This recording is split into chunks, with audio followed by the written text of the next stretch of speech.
I became what I am today at the age of 12. I remember the precise moment, crouching behind a crumbling wall, peeking into a deserted alley. Looking back, I realize I've been peeking into that alley for the last 26 years. One day last summer, my friend, Rahim Khan, called from Pakistan. Standing in the kitchen, I knew it wasn't just Rahim Khan on the line. It was my past of unatoned sins. After I hung up, I went for a walk in Golden Gate Park. I glanced up and saw a pair of kites, red with long blue tails, soaring in the sky. And suddenly, Hassan's voice whispered in my ear, "For you, 1,000 times over." Hassan, the hare-lipped kite runner. I sat on a bench and thought about something Rahim Khan said before he hung up. "There is a way to be good again." I thought of the life I'd lived in Kabul until the winter of 1975 came along and changed everything. When we were children, Hassan and I used to climb the poplar trees in the drive of my father's house. We'd sit across from each other laughing, pelting each other with dried mulberries. I can still see Hassan, sunlight flickering on his perfectly round face, a face like a Chinese doll chiseled from hardwood, his slanting eyes like bamboo leaves, the cleft lip just left of midline. Sometimes I talked him into firing walnuts with his slingshot at the neighbor's dog. Hassan never wanted to, but if asked, really asked, he wouldn't deny me. Hassan never denied me anything. And he was deadly with his slingshot. If his father caught us, he'd get mad, or as mad as someone as gentle as Ali could get.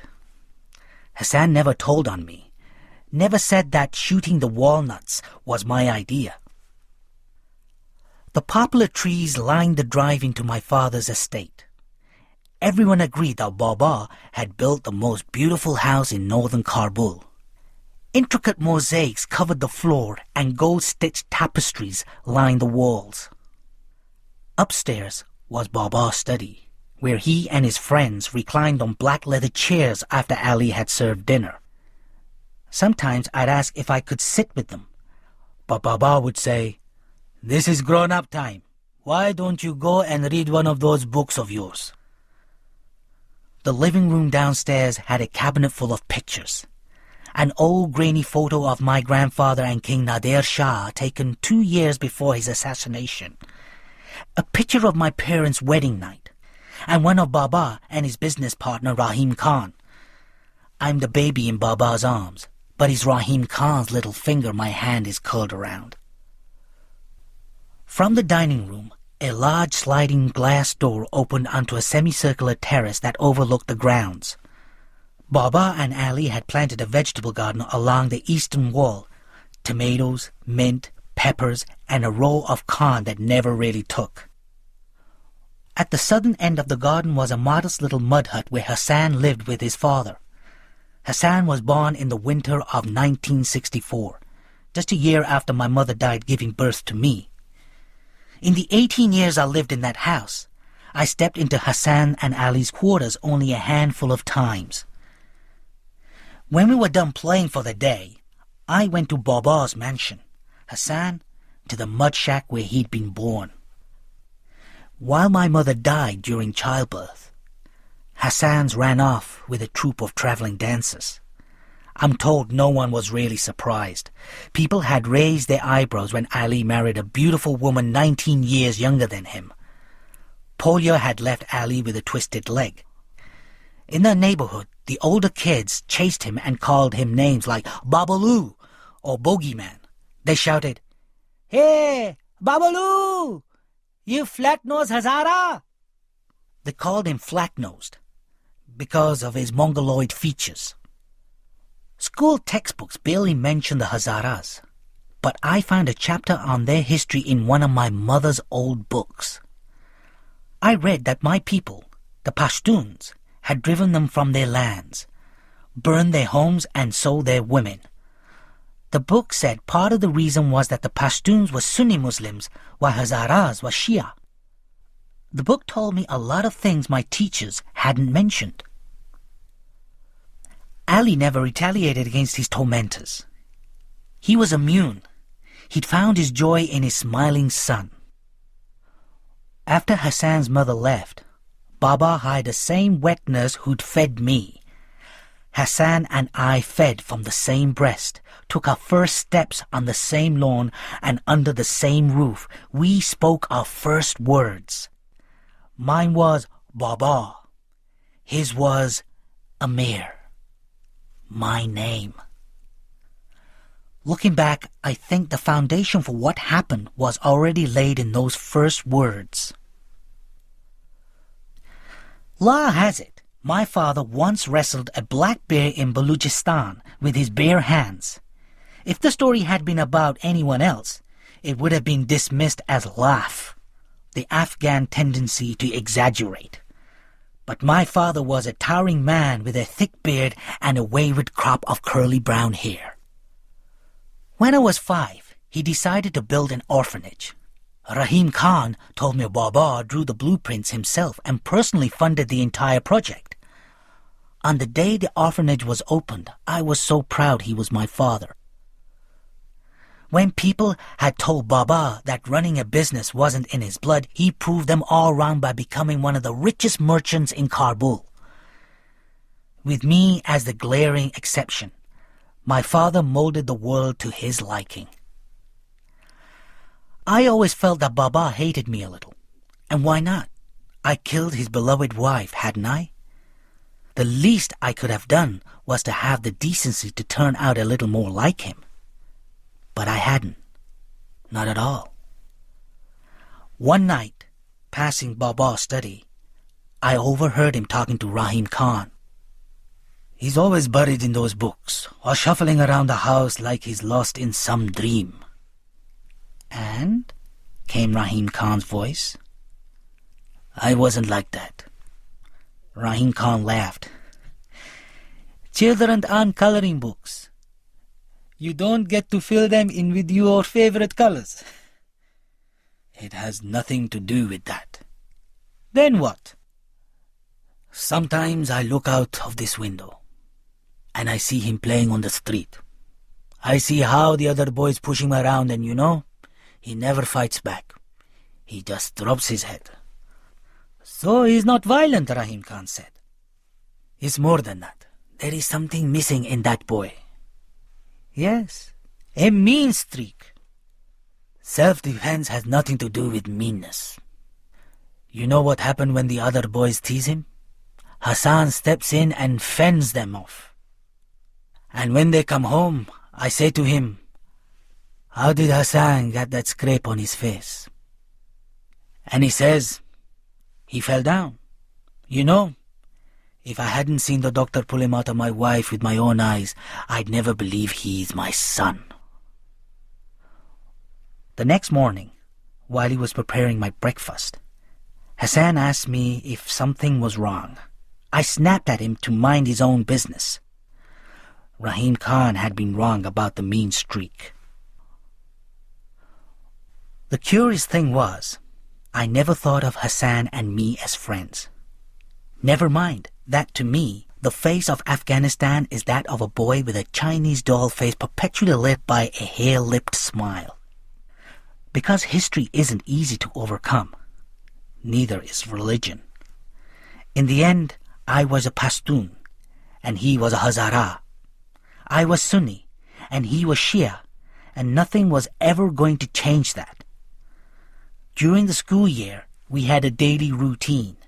By the time I dragged myself out of bed, Hassan had already prayed the morning namaz with Ali and prepared my breakfast. While I ate and complained about homework, Hassan made my bed, ironed my outfit for the day, packed my books and pencils. Then Baba and I drove off in his black Ford Mustang, and Hassan stayed at home and helped Ali with the day's chores. After school, Hassan and I usually met up, grabbed a book, and trotted up the hill just north of the house. There was an abandoned cemetery at the top with a pomegranate tree near the entrance. I carved our names on it, Amir and Hassan, the Sultans of Kabul. We climbed into his branches, then I would read to Hassan. That Hassan would grow up illiterate like Ali had been decided the day he had been born. When I was in 5th grade, we had a mullah who taught us about Islam. He explained the virtues of zakat and the duty of hajj, and told us the intricacies of performing the 5 daily namaz prayers. He told us one day that Islam considered drinking a terrible sin. In those days, drinking was fairly common in Kabul. No one gave you a public lashing for it. That evening when Baba was pouring himself a whiskey in his study, I told him what the mullah had said, and asked him if the whiskey made him a sinner. He pulled me onto his knee. "I'll tell you what your father thinks about sin, Amir. But first understand this. You'll never learn anything of value from those bearded idiots. Piss on the beards of all those self-righteous monkeys. They do nothing but thumb their prayer beads and recite a book written in a tongue they don't even understand. God help us if Afghanistan falls into their hands." "But the mullah seems nice," I tittered. "So did Genghis Khan. But you ask about sin. No matter what the mullah teaches, there's only one sin, and that's theft. Every other sin is a variation of theft. Do you understand?" "No, Baba," I said, desperately wishing I did. Baba sighed. "When you kill a man, you steal a life. You steal his wife's right to a husband, rob his children of a father. When you tell a lie, you steal someone's right to the truth. When you cheat, you steal the right to fairness. Do you see? There's no act more wretched than stealing, Amir. If there's a God out there, then I hope he has more important things to attend to than my drinking scotch or eating pork." He eased me off his knee. As I watched him fill his glass, I wondered how much time would pass before we talked again the way we just had. That night, playing cards in the kitchen, Hassan and I heard a roar like thunder and the rat-a-tat of gunfire. The shooting and the explosions lasted less than an hour, but they frightened us badly. They were foreign sounds to us then. The generation of Afghan children, whose ears would know nothing but the sounds of bombs and guns, wasn't yet born. Huddled in the dining room waiting for the sun to rise, none of us had any notion that a way of life had ended. As it turned out, they hadn't shot much of anything that night in 1973. But Kabul awoke the next morning to find that the monarchy was a thing of the past.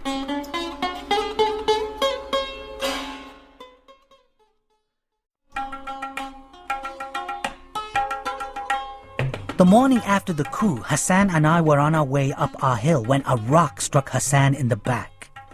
We whirled round and my heart dropped. Asif and 2 of his friends were approaching us. If you were a kid living in the Wazir Akbar Khan district of Kabul, you knew about Asif and his famous brass knuckles. And of all the neighborhood boys who taunted Hassan's father, Asif was the most relentless. "Hey you, flat-nosed babaloo, you slant-eyed donkey." Now he was walking towards us, hands on his hips, a ghastly grin on his lips. Not for the first time, it occurred to me that Asif might not be entirely sane. "Have you heard the news, boys? The king is gone. Long live the president. My father knows Dawood Khan. Did you know that, Amir? And I have a vision I'm going to share with our new president. Do you know what it is?" I shook my head as his eyes flickered towards Hassan. "Afghanistan is the land of the Pashtun. We are the true Afghan, not this flat nose here. His people pollute our homeland. He reached into the back pocket of his jeans. I'll ask the president to do what the king didn't have the Quat to do.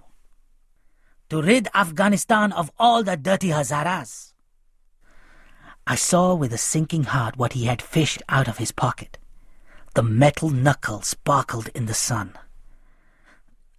Just let us go, Asif, I said, hating the way my voice trembled. We're not bothering you. Ah, you're bothering me, Amir. In fact, you bother me more than this Hazara.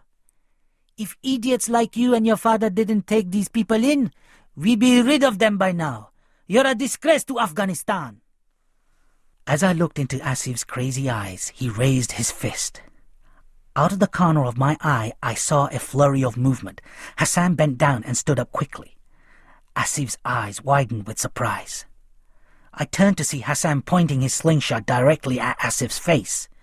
In the cup was a stone the size of a walnut. Asif gritted his teeth. Put it down, you motherless Hazara. Hassan's hand trembled. Please leave us alone, Aha. Asif smiled. Maybe you didn't notice.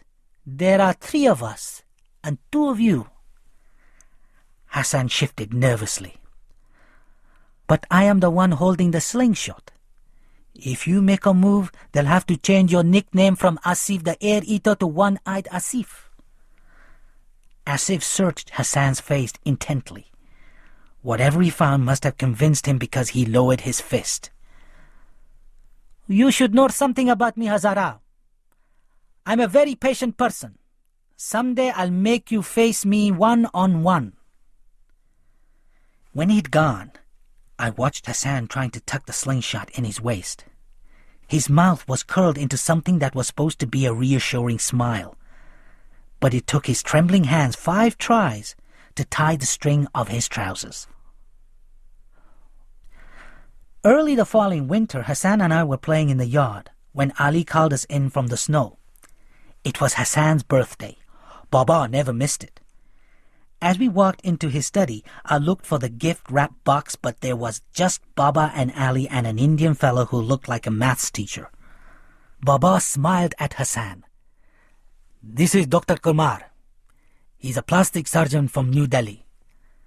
Hassan looked from Dr. Kumar to Baba to Ali. His hand touched his upper lip. It's an unusual present, I know, Baba said. I'm probably not what you had in mind, but this present will last you forever. I wished I too had some kind of scar that would beget Baba's sympathy. It wasn't fair. Hassan hadn't done anything to earn Baba's affections. The surgery went well. We were all a little shocked when they first removed the bandages, but we kept our smiles on, just as Dr. Kumar had instructed. Baba handed Hassan a mirror, and he took a long, thoughtful look into it. Then he whispered, Tashakur. Thank you. When his lips twisted, in spite of the swelling, I knew just what he was doing. He was smiling. Soon the wound healed, and there was just a pink jagged line running up from his lip. By the following winter, it was only a faint scar, which was ironic, because that was the winter that Hassan stopped smiling. Winter was every kid's favorite season in Kabul. The schools were closed and Hassan and I spent months playing cards by the stove, building snowmen, and of course, flying kites and running them. I loved winter even more because as the trees froze, the chill between Baba and me thawed a little. And the reason for that was the kites. Every district in Kabul held a kite fighting tournament. And if you were a boy living in Kabul, the day of the tournament was the highlight of the season. Hassan and I spent hours making our own string, or tar. We'd feed up to 500 feet of it through a mixture of ground glass and glue, and then wind it round a wooden spool. By the time the snow melted, every boy in Kabul bore telltale horizontal gashes on his fingers from a winter of fighting kites. The kite fighting tournament started early in the morning and didn't end until only the winning kite flew in the sky. The streets were filled with kite fighters, jerking and tugging on their lines, squinting up to the sky trying to gain position to cut the opponent's line. Every kite fighter had an assistant. In my case, Hassan. The rules were simple. Fly your kite, cut the opponent's, good luck. The real fun began when a kite was cut. That was where the kite runners came in.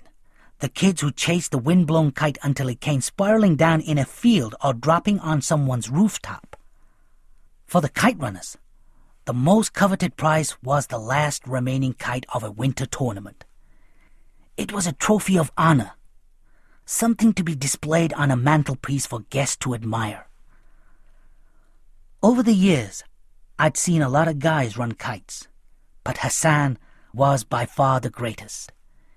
It was downright eerie the way he always got to the spot the kite would land before the kite did, as if he had some sort of inner compass. Once, when a crowd of runners set off in one direction, he ran round a corner the opposite way from the way that the kite was drifting. "We're losing it!" I cried. "Trust me," he called, his head down as he bolted along, not even looking at the sky. We ended up on a rutted dirt road. Hassan sat cross-legged at the foot of a tree eating a fistful of dried mulberries. "What are we doing?" I panted. "Sit with me, Amir Aha. It's coming." "How could you know?" "Would I ever lie to you, Amir?" "I don't know. Would you?" Hassan looked in my eyes. "I'd rather eat dirt." To this day, I find it hard to gaze directly at people like Hassan. People who mean everything they say. Then I looked up and saw the kite plummeting towards us, heard shouts, saw a melee of kite runners, but they were wasting their time. Hassan stood with his arms wide open, waiting. And may God strike me blind if the kite didn't just drop into his outstretched arms. In the winter of 1975, word had it the tournament was going to be the biggest for 25 years. A few nights before, Baba and I were sipping tea in his study when he said casually, "I think maybe you'll win this year. What do you think?" I didn't know what to think. I was a good kite fighter. A few times I'd even come close to winning. But coming close was nothing. Baba hadn't come close. He'd won. He was used to winning at everything he set his mind to. However, his comment planted a seed in my head. I would win the tournament, and I was going to run that last kite and bring it home to Baba. Show him once and for all that his son was worthy.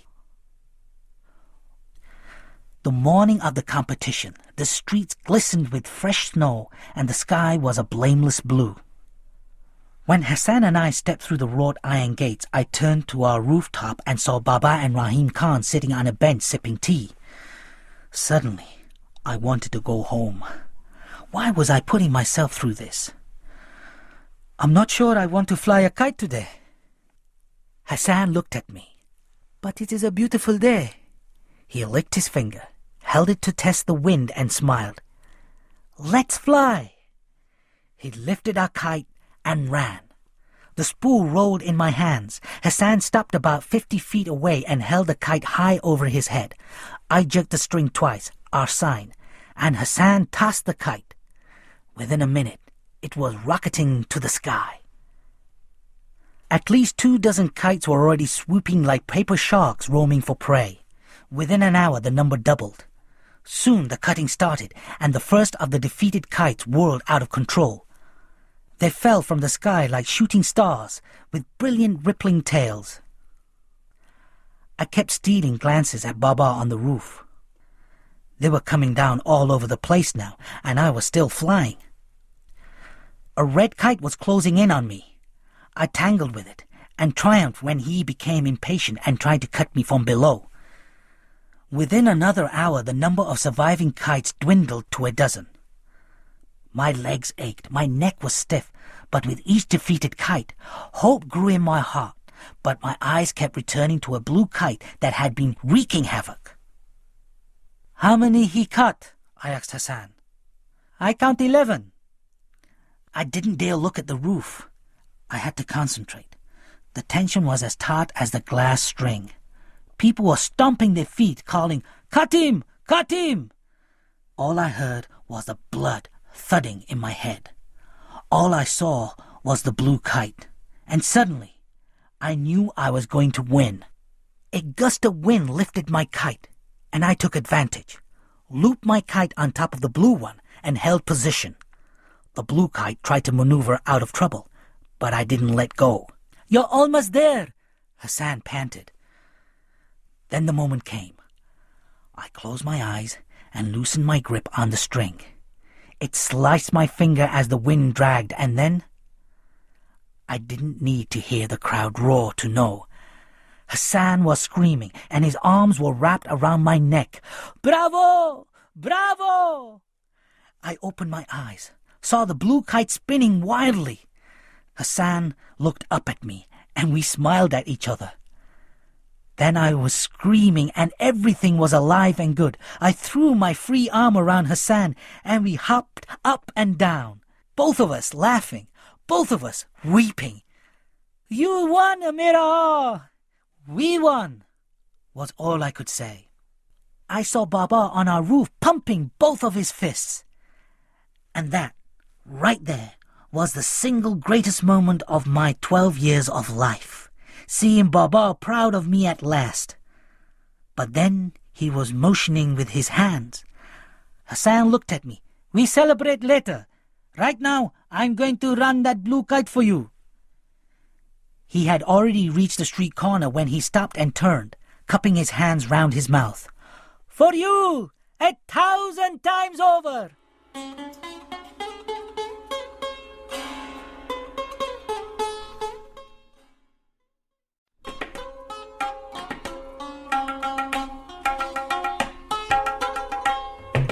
I picked my way through the dwindling crowd in the bazaar, but there was no sign of Hassan. I described him to an old merchant. He eyed me up and down. "What's a boy like you doing looking for Hazara?" I controlled my impatience. "He's our servant's son." The man rested an arm on his mule's back and pointed south. "I think I saw him running that way. He had a blue kite in his hand." "For you, 1,000 times over," he'd promised. Good old Hassan. He'd run the last kite for me. "Of course, they probably caught him by now." "Who?" "The other boys who were chasing him." For the next few minutes, I poked my head behind every stall. I'd reached a secluded muddy road when I heard voices up ahead coming from one of the alleys. I crept closer and peeked round the corner. Hassan was standing defiantly at the end, fist curled, legs slightly apart. Behind him, on a pile of rubble, was the blue kite. My key to Baba's heart. Blocking Hassan's way were 3 boys, the same 3 that had threatened us the day Hassan had saved us with his slingshot. Asif was twirling his familiar brass knuckles. The other 2 shifted nervously on their feet. "Where's your slingshot, Hazara?" Asif sneered. I exhaled slowly, quietly. I felt paralyzed. I watched them close in on the boy I'd grown up with, the boy whose hair-lit face had been my first memory. "But today's your lucky day, Hazara," Asif said. "I'm in a mood to forgive. What do you say to that, boys?" "That's generous," one of them blurted. He was trying to sound like Asif, except there was a tremor in his voice. Then I understood. He wasn't afraid of Hassan, he was afraid because he had no idea what Asif had in mind. Asif waved his hand. "Of course, nothing is free in this world, and my pardon comes with a small price. It's going to cost you that blue kite." Even from where I was standing, I could see the fear in Hassan's eyes, but he shook his head. Amir won the tournament fair and square, and I ran this kite for him. This is his kite. Oh, loyal Hazara! Loyal as a dog, Asif sneered. But before you sacrifice yourself for him, think. Would he do the same for you? Have you ever wondered why he never includes you in games when he has guests? I tell you why, Hazara. Because to him, you're nothing but an ugly pet. Something to play with when he is bored or kick when he is angry. Don't ever fool yourself you're something more. Amir Aha and I are friends, Hassan said. Asif laughed. You pathetic fool. Now, just give us that kite. Hassan stooped and picked up a rock. Whatever you wish. Asif unbuttoned his coat. I opened my mouth, almost said something. Almost. The rest of my life might have turned out differently if I had. But I didn't. I just watched. Asif motioned to the other two. I've changed my mind. I'd let you keep the kite. So, it will always remind you of what I'm about to do. Then he charged, knocking Hassan to the ground. The other two followed. I closed my eyes. But when I opened them again, there were two things I couldn't stop looking at. One was the blue kite. The other was Hassan's pants, thrown on a heap of eroded bricks. All I want you weaklings to do is to hold him down. Asif unzipped his jeans. Hassan didn't struggle, didn't even whimper. He moved his head slightly, and I caught a glimpse of his face, saw the resignation in it. It was the look of the lamb. I stopped watching, turned away from the alley. I realized I was weeping. I had one final opportunity to decide who I was going to be. I could step into that alley, stand up for Hassan the way he'd stood up for me, or I could run. In the end, I ran. Back in the bazaar, I hid behind a stall. 15 minutes later, I heard voices and watched Asif and the other two sprinting by, laughing. I forced myself to wait 10 more minutes. Then I walked back towards the alley. Hassan was walking slowly towards me. He had the blue kite in his hands. That was the first thing I saw. His shirt was ripped. He was swaying on his feet as if he was going to collapse. Then he steadied himself, handed me the kite. "Where were you?" I said. I've been looking for you." He dragged his sleeve across his face. I waited for him to say something, but we just stood there in silence. I was grateful for the early evening shadows that fell on his face and concealed mine. I was glad I didn't have to return his gaze. Did he know I knew? And if he knew, then what would I see if I did look in his eyes? Blame? Indignation? Or what I feared most, guileless devotion? It happened just the way I'd imagined. I opened the door to the study. Baba and Rahim Khan turned their heads and a smile played on my father's lips. I put the kite down, walked into his open arms, buried my face in the warmth of his chest and wept. Baba held me close, rocking me back and forth. In his arms I forgot what I had done, and that was good. For a week, I barely saw Hassan. I woke to find breakfast already on the kitchen table, my clothes ironed. Hassan used to wait for me before he started ironing so we could talk. Now, only the folded clothes greeted me, and a breakfast I hardly ate. "Lately, all he seemed to want to do is sleep," said Ali. "After the kite tournament, he come home a little bloody." Did something happen to him, Amir? I shrugged. How should I know? Maybe he's sick. Baba and I were finally friends. We've gone to the zoo and then the kebab house, and Baba had told me stories of his travels to India and Russia. That should have been fun. I finally had what I wanted all those years. Except now that I had it, I felt empty. That night in my room, a wedge of moonlight streamed in through the window. I watched Hassan get raped, I said aloud. A part of me was hoping someone would hear, so I wouldn't have to live with this lie anymore.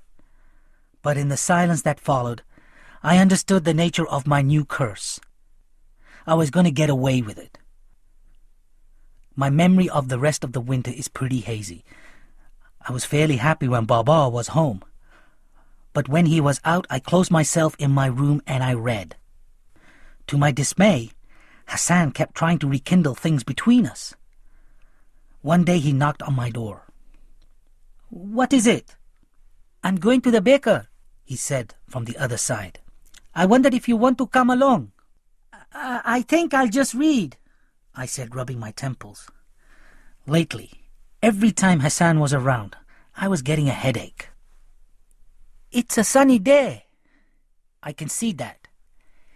"Might be fun to go for a walk." "You go."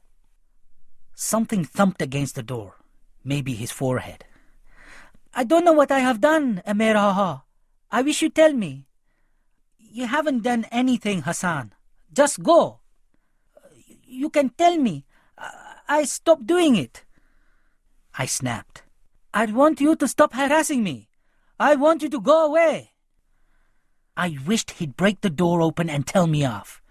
It would have made things easier, but he didn't. When I opened the door a minute later, he wasn't there.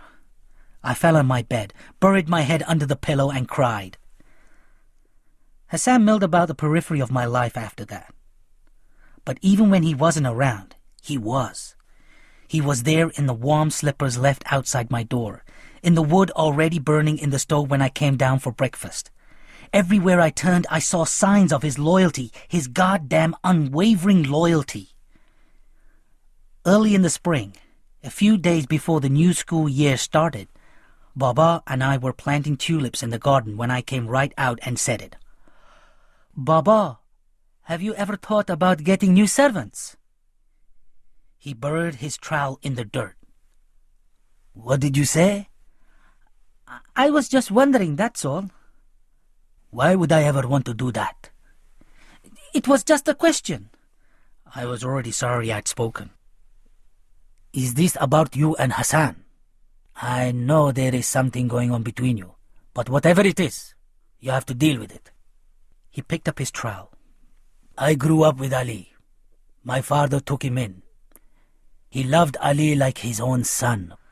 40 years Ali's been with my family, and you think I'm just going to throw him out?" He shook his head. "You bring me shame, Amir. Hassan's not going anywhere. Do you understand?" I picked up a fistful of soil and let it pour between my fingers. I said, "Do you understand? Hassan stays right here with us, where he belongs. This is his home, and we're his family. Don't you ever ask me that question again."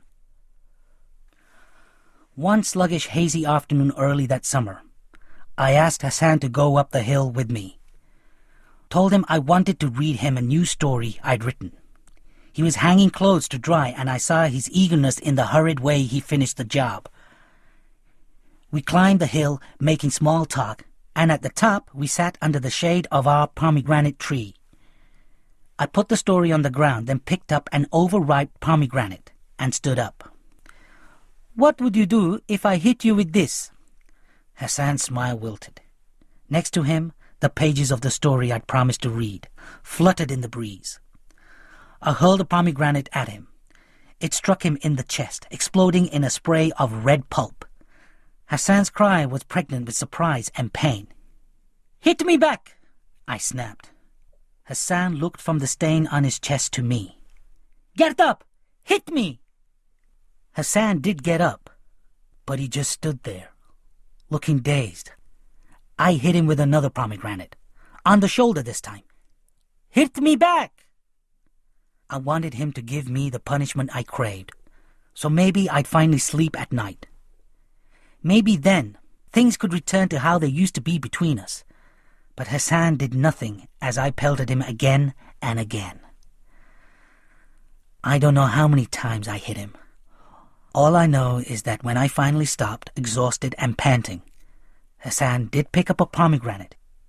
He walked towards me, opened it, and crushed it on his own forehead.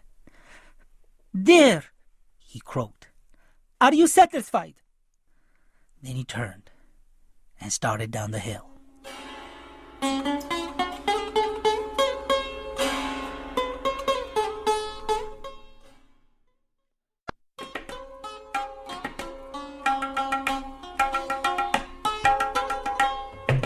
Baba threw an enormous party for my 13th birthday. Sitting in my room the next morning, I ripped open box after box of presents and several envelopes containing cash. I didn't want any of it. It was all blood money. Baba would have never thrown me a party if I hadn't won the kite tournament. Baba gave me 2 presents, a bicycle and a wristwatch. I didn't even try the watch on. When I went downstairs, Ali appeared. "The opportunity never presented itself last night for Hassan and me to give you this. We hope you like it. Happy birthday." "Thank you, Ali." I opened the parcel and found a brand new hardback copy of the Shahnameh, the book Hassan most loved me to read him. "Hassan said your copy was old and ragged, that pictures are hand-drawn in this one." "It's beautiful," I said, and it was. And I suspected not inexpensive either. I wanted to tell Ali it wasn't the book, but I who was unworthy. "Thank Hassan for me," I said. I ended up tossing the book on the pile of gifts, but my eyes kept going back to it. Before I went to bed that night, I asked Baba if he'd seen my new watch anywhere. The next morning, I waited in my room until Ali and Hassan had gone to the bazaar. Then I took a couple of envelopes of cash and my watch, and I tiptoed out. I crossed the yard and entered Ali and Hassan's hut. I lifted Hassan's mattress and planted my new watch and a handful of banknotes under it. Then I knocked on Baba's door and told him what I hoped would be the last in a long line of shameful lies. They'd both been crying. I could tell from their eyes. They stood before Baba, hand in hand, and I wondered how and when I'd become capable of causing this kind of pain. Baba came right out and asked, "Did you steal that money? Did you steal Amir's watch, Hassan?" Hassan's reply was a single word. "Yes." I flinched as if I'd been slapped. I almost blurted out the truth. Then I understood. This was Hassan's final sacrifice for me. If he had said no, Baba would have believed him because we all knew Hassan never lied. And if Baba believed him, then I would be revealed for what I really was. Baba would never forgive me. And that led to another understanding. Hassan knew I'd seen everything in that alley, that I'd stood there and done nothing. He knew I'd betrayed him, and yet he was rescuing me once again. I loved him in that moment, loved him more than I'd ever loved anyone. And I wanted to tell them all that I was a snake in the grass. I wasn't worthy of this sacrifice. And I would have told, except that a part of me was glad that this would all be over soon. Baba would dismiss them and life would move on. I wanted to start with a clean slate. I wanted to be able to breathe again. Except that Baba stunned me by saying, "I forgive you." Hadn't he set me on his lap and said that theft was the one unforgivable sin? How could he just forgive Hassan? And if Baba could forgive Hassan, then why couldn't he forgive me for not being the son he always wanted? "We're leaving, Aha Sahib," Ali said. "We can't live here anymore." As the color drained from Baba's face, Ali curled his arm round his son's shoulder. It was a protective gesture, and when he glanced my way, his cold look showed me who he was protecting Hassan from. I realized Hassan had told him everything, about Asif and his friends, about the kite, about me. Strangely, I was glad that someone knew me for who I really was. I was tired of pretending. "I don't care about the money or the watch," Baba said. "I don't understand why you're doing this. Haven't I always provided well for you?" "I'm sorry, Aha Sahib, but our bags are already packed." Then I saw Baba do something I'd never seen him do before. He cried. "Please." I'll never forget the pain in Baba's plea. Slithering beads of rain sluiced down my bedroom window as I watched Ali haul the lone suitcase carrying all of their belongings to Baba's car. I saw Baba slam the boot shut and walk to the driver's side. He leaned in and said something to Ali in the back. When he straightened, I saw in his slumping shoulders that the life I'd known was over. Baba slid in. The headlights came on and cut twin funnels of light in the rain. I watched Baba's car pull away, taking with it the person whose first spoken word had been my name. I stepped back, and all I saw was rain through window panes that looked like melting silver. There were about a dozen of us, sitting in the back of a tarpaulin-covered Russian truck, our suitcases between our legs. The driver was a people smuggler. It was a pretty lucrative business driving people out of Shirawi-occupied Kabul. He was taking us to Jalalabad, where his brother was waiting with another group of refugees to drive us across the Khyber Pass to Pakistan. I thought of the way we'd left the house, as if we were just going out for a walk. Dishes smeared with kofte, piled in the kitchen sink, Baba's suit still hanging in the wardrobes. A few items of clothing were missing from the cupboards, as was the leather-bound notebook Rahim Khan had given me to write my stories in. We hadn't told Jaluddin, our seventh servant in 5 years. You couldn't trust anyone in Kabul anymore. We rolled into Jalalabad about an hour before sunrise. Then the driver informed us that for the next leg of the journey, we'd be hidden inside a fuel tank. Panic. You open your mouth so wide, your jaws creak. You order your lungs to draw air, now. The air was so thick, it was almost solid. I wanted to break it into pieces and cram it down my throat. And the stench of the gasoline! My eyes stung from the fumes. You could die in a place like this, I thought. And then a small miracle. Baba tugged at my sleeve, and something glowed green in the pitch black. Baba's wristwatch. I kept my eyes glued to the fluorescent green hands as the truck bounced from side to side and heads banged against metal. "Think of something good," Baba said in my ear. I let my mind wander. Hassan and I stand, ankle deep in grass, our eyes turned up to the kite in the sky. I'm tugging on the line. Hassan lets the spool roll. The kite spins, dips, steadies. Our twin shadows dance on the rippling grass. The rest of the journey is a haze, until the blinding light of the early morning as I climbed out of the fuel tank. "We're in Pakistan, Amir," Baba said. My eyes turned to our suitcases. They made me sad. After everything Baba had dreamed, planned, fought for, this was a summation of his life. 1 disappointing son and 2 suitcases. Baba loved the idea of America. It was living in America that gave him an ulcer. I remember the two of us walking through the park a few streets from our apartment. Baba enlightened me with his politics. He loathed Jimmy Carter, whom he called Big Tooth Cretin. In 1980, when the U.S. announced it would boycott the Olympic Games in Moscow, he exclaimed, "Brezhnev is massacring Afghans, and all that peanut eater can say is, 'I won't come swim in your pool.'"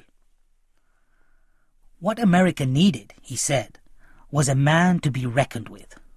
And that someone came in the form of Ronald Reagan. Most of our neighbors in Fremont were bus drivers, gas station attendants, and unwed mothers collecting welfare. Baba was the lone Republican. The Bay Area smog stung his eyes, and the traffic noise gave him headaches. The fruit was never sweet enough, the water never clean enough.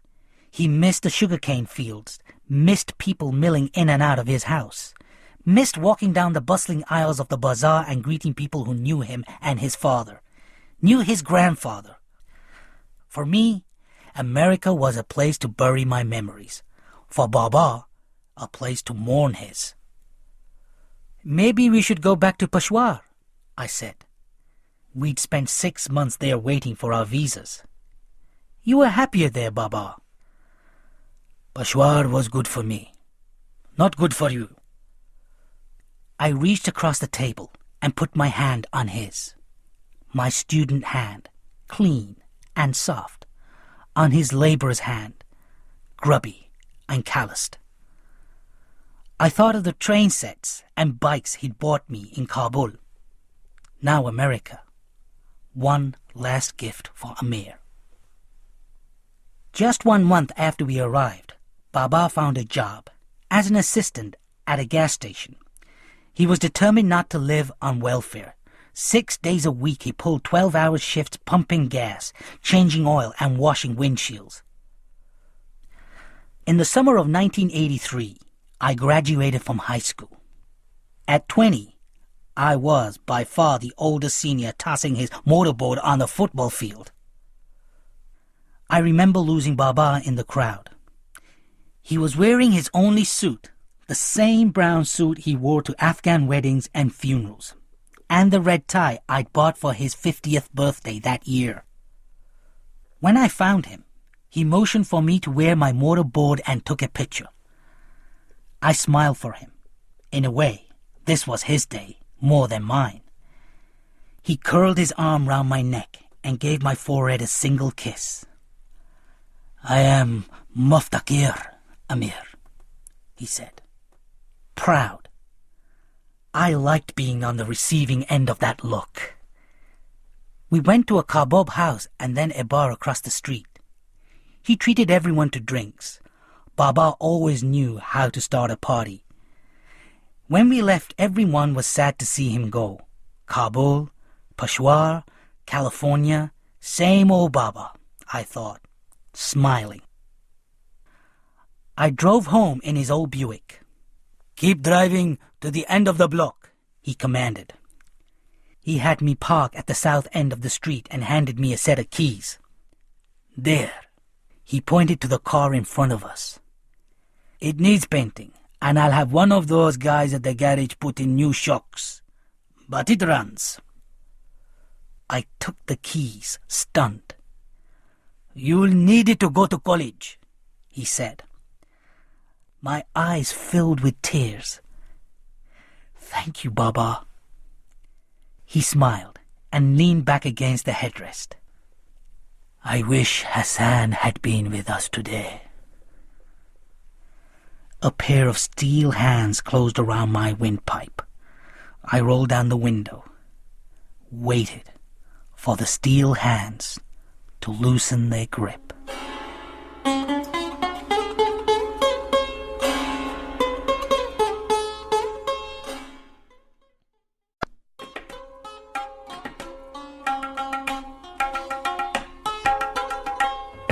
The summer I turned 21, Baba sold his car and bought a dilapidated Volkswagen bus.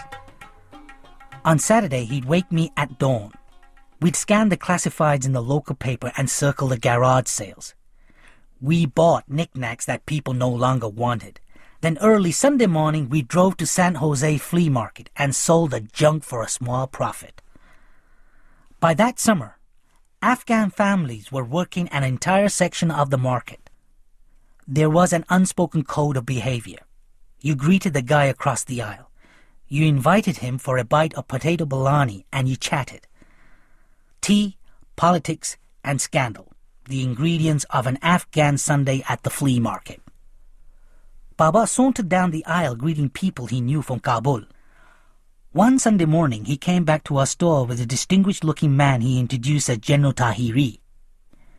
Why did that name sound familiar? The general put his hand on Baba's shoulder. "Your father and I hunted pheasants together one summer in Jalalabad. If I recall correctly, your father's eye proved as keen in the hunt as it had in business." Baba kicked a wooden tennis racket on our tarpaulin spread. "Some business." The general patted his shoulder. "Life goes on."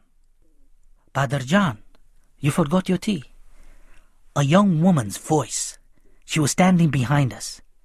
A slim, hip beauty with velvety coal-black hair. An open thermos in her hand. The general took the tea. "You're so kind, my dear." Before she turned to go, I saw a brown sickle-shaped birthmark on the smooth skin, just above her left jawline. She walked to a dull grey van 2 aisles away. "My daughter Soraya." General Tahiri took a deep breath like a man eager to change the subject and checked his gold pocket watch. "Well, time to go and set up." For the rest of that day, I fought the urge to look towards the grey van. It came to me on our way home. Tahiri. Wasn't there some story floating around about Tahiri's daughter? I asked casually. "You know me," Baba said. "Talk turns to gossip, and I walk away." He looked at me coyly. "Why do you ask?" I shrugged. "All I've heard is there was a man once, and things didn't go well." He said this gravely, as if he disclosed she had breast cancer. "Oh." "I hear she's a decent girl, hardworking and kind, but no suitors have knocked on the general's door since. It may be unfair, but it's what happens." Laying awake in bed that night, I thought of Soraya Tahiri's sickle-shaped birthmark and the way her luminous eyes had fleetingly held mine. On Sunday, I invented an excuse to stroll past the Tahiri stand, which Baba acknowledged with a playful smirk. Sometimes Soraya sat alone, the general off to some other road to socialize. I promised myself I'd talk to her before the summer was over. Then one sweltering Sunday, I spotted the Tahiri van next to a kiosk selling mangoes on a stick. She was alone, reading. "Salam. I didn't mean to disturb you. Is General Saib here today?" She pointed to her right. Her bracelet slipped down to her elbow, silver against olive. "Will you tell him I stopped by to pay my respects? My name is Amir." I began to leave, stopped, and turned.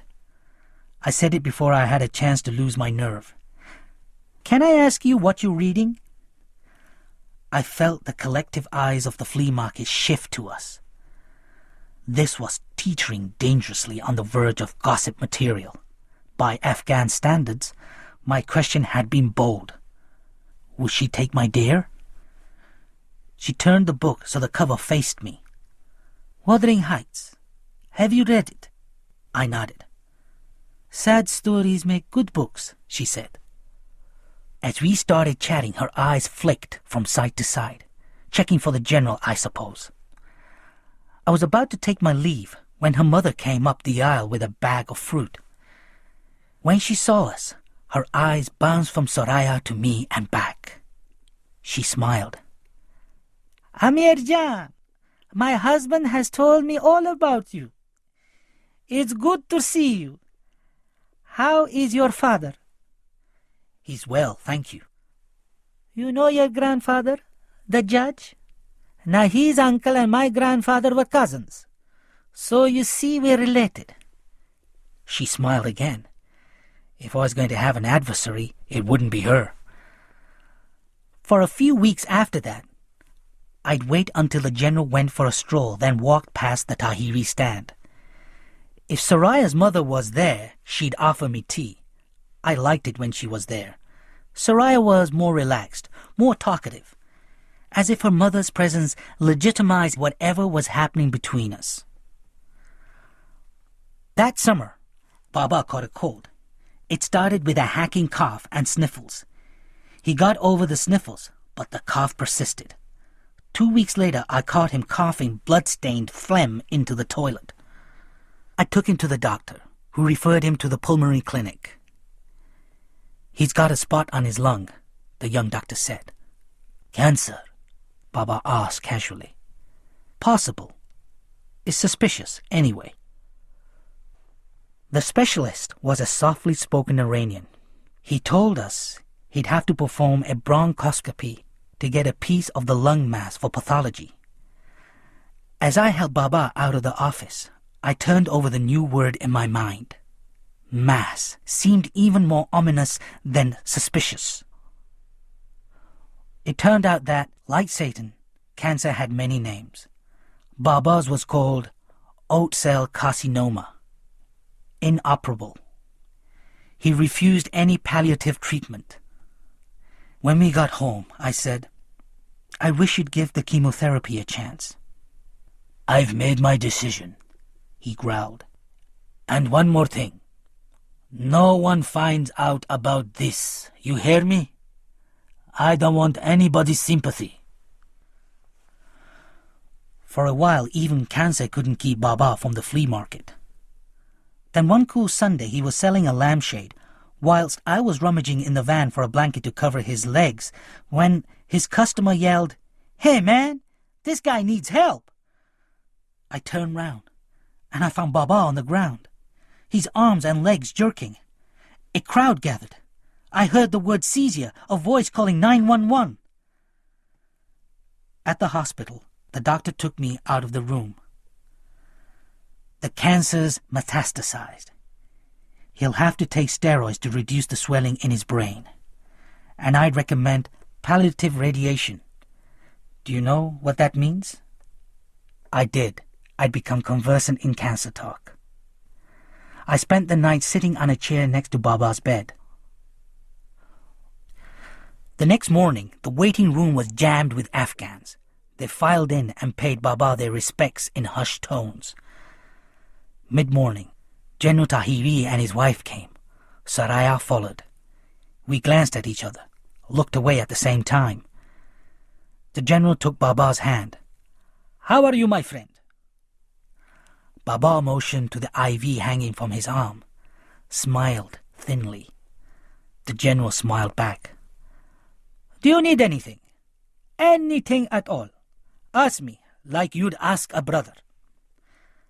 As Baba shook his head, I remembered something he'd once said about Pashtuns. We may be hard-headed, and I know we're far too proud, but in the hour of need, believe me, there is no one you'd rather have at your side. The general turned to me. How are you, Amir Jan? The kindness in his eyes caused a lump in my throat. I bolted from the room, and my eyes filled with tears. Soraya followed. I'm so sorry, Amir. We all knew something was wrong, but we had no idea it was this. I blotted my eyes with my sleeve. He didn't want anyone to know. She put a hand on mine. Our first touch. They discharged Baba 2 days later. That night he lay on the couch under a wool blanket. I brought him hot tea and roasted almonds, wrapped my arms around his back, and pulled him up much too easily. Can I do anything else for you, Baba? Nah, thank you. I sat beside him. Then I wonder if you'll do something for me, if you're not too exhausted. What? I want you to ask General Tahiri for his daughter's hand. Baba's dry lips stretched into a smile. Are you sure? More sure than I've ever been about anything. The next morning I stopped outside the Tahiri's flat. As I drove away, Baba was in the rearview mirror, hobbling up the drive for one last fatherly duty. As instructed, I went home and waited. The phone rang just before noon. The general accepted. I sat down, my hand shaking. He did? Yes, but Saraya wants to talk to you first. There was a click, and then Saraya's voice. Amir? I was smiling.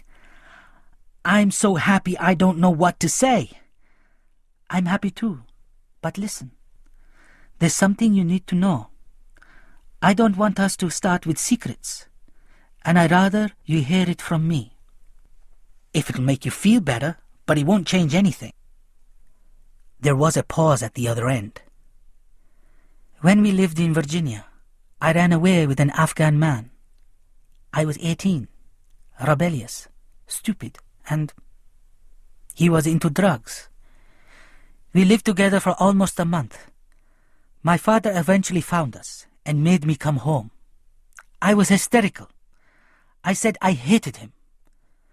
When I got back, I saw my mother had had a stroke. The right side of her face was paralyzed.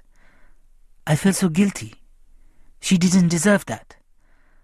My father moved her to California shortly after. There was a silence. How are you and your father now?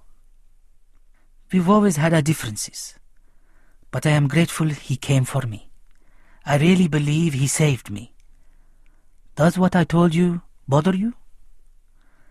A little. I owed her the truth. But I'd pondered this a lot in the weeks before I asked Baba to go to her parents. And in the end, the question that always came back to me was this. How could I, of all people, chastise someone for their past? Does it bother you enough to change your mind? No, Saraya, not even close. She broke into tears. I envied her. Her secret was out, dealt with. I opened my mouth and almost told her how I betrayed Hassan, driven him out, destroyed a 40-year relationship between Baba and Ali. But I didn't. I suspected there were many ways in which Saraya Tahiri was a better person than me. Courage was just one of them.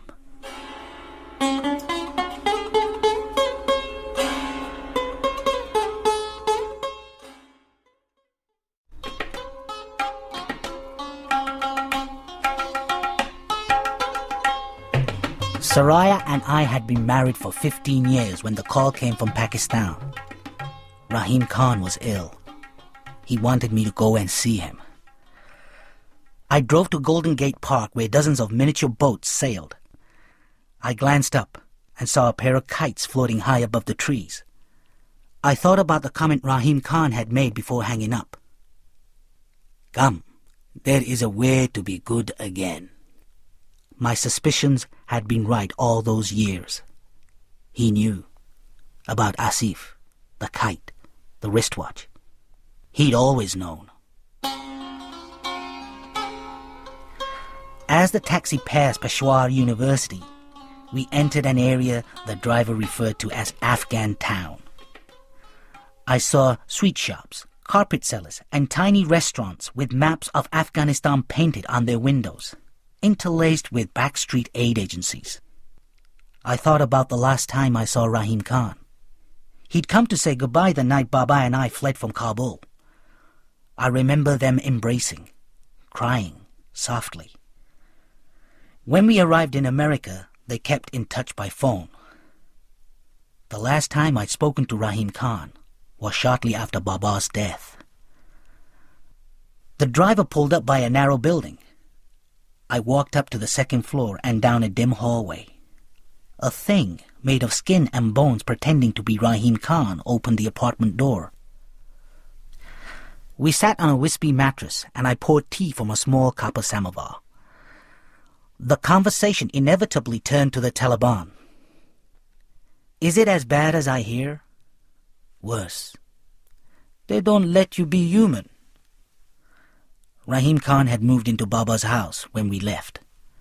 Later, when the Northern Alliance took over, different factions claimed different parts of Kabul.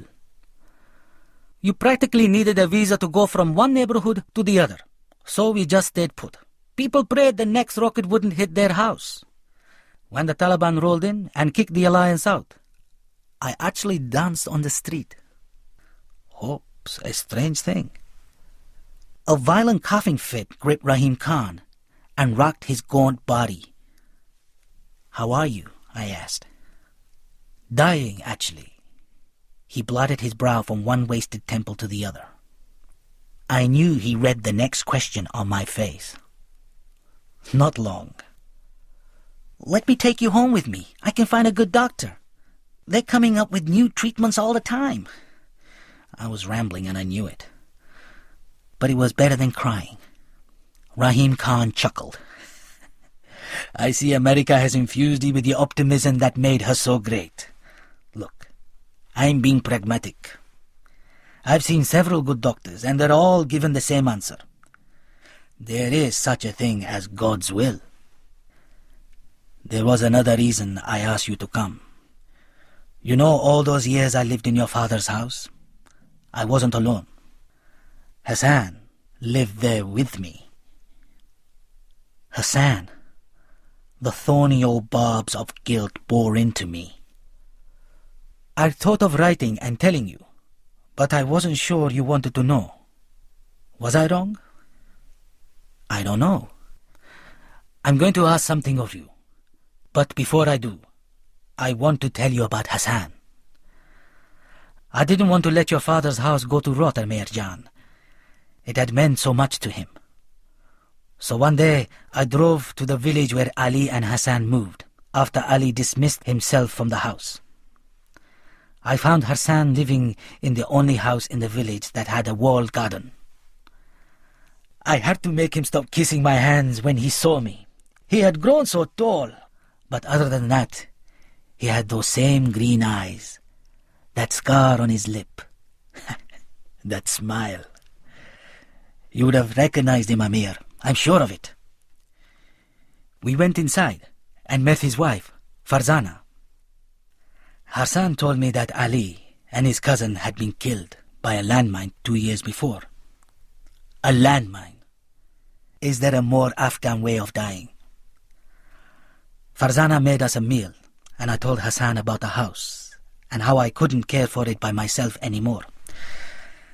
I asked him to move to Kabul with me.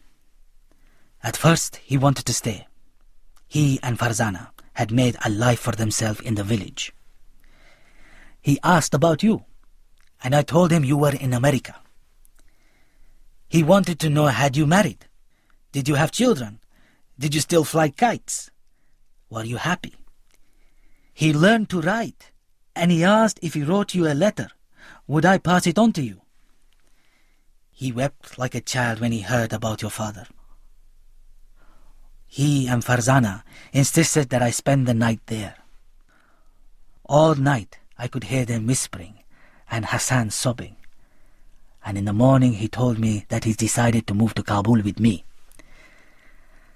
When I asked if he was sure, he said, "Oh, Saab was like my second father." When we got back to Kabul, Hassan refused to move into the house. He said it was a matter of respect. He and Farzana moved into the hut in the backyard. I pleaded with them to use the guest bedroom, but he wouldn't. They did all the cooking, all the cleaning. Hassan tended the flowers in the garden, painted the walls. It was as if he was preparing the house for someone's return. In the winter of 1990, they had a son, and they called him Sorab, after Hassan's favorite hero from the Shahnameh. Do you remember you used to read it to him? He was a beautiful little boy, with the same sweet temperament as his father. Hassan taught Sorab how to shoot the slingshot, And by the time he was 8, he was deadly with the thing. He also taught him to read and write. His son wasn't going to grow up illiterate like he had. I grew very attached to that little boy. He reminded me of you. You remember I told you how we all celebrated when the Taliban rolled in? Well, that night when I got home, I found Hassan in the kitchen listening to the radio. God help the Hazaras now, Rahim Khan, he said. But the war is over, I said. There's going to be peace. A few weeks later, the Taliban banned kite fighting. 2 years later, they massacred the Hazaras in Mazar Sharif. Rahim Khan fished an envelope from his jacket and handed it to me. Inside was a photograph and a folded letter. A tall man wearing a white turban stood with a little boy in front of a set of wrought iron gates. He exuded a sense of self-assuredness. His arms comfortably crossed on his chest. His smiling face tilted towards the sun. Rahim Khan was right. I'd have known him anywhere. The little boy stood barefoot, his head resting against his father's hip. He too was grinning. I unfolded the letter. In the name of Allah, the most beneficent, the most merciful, Amir Aha, with my deepest respects. Farzana Jan, Sohrab, and I pray that this letter finds you in good health. I have told much about you to Farzana and Sohrab, about us growing up together. They laugh at the stories of the mischief we used to cause.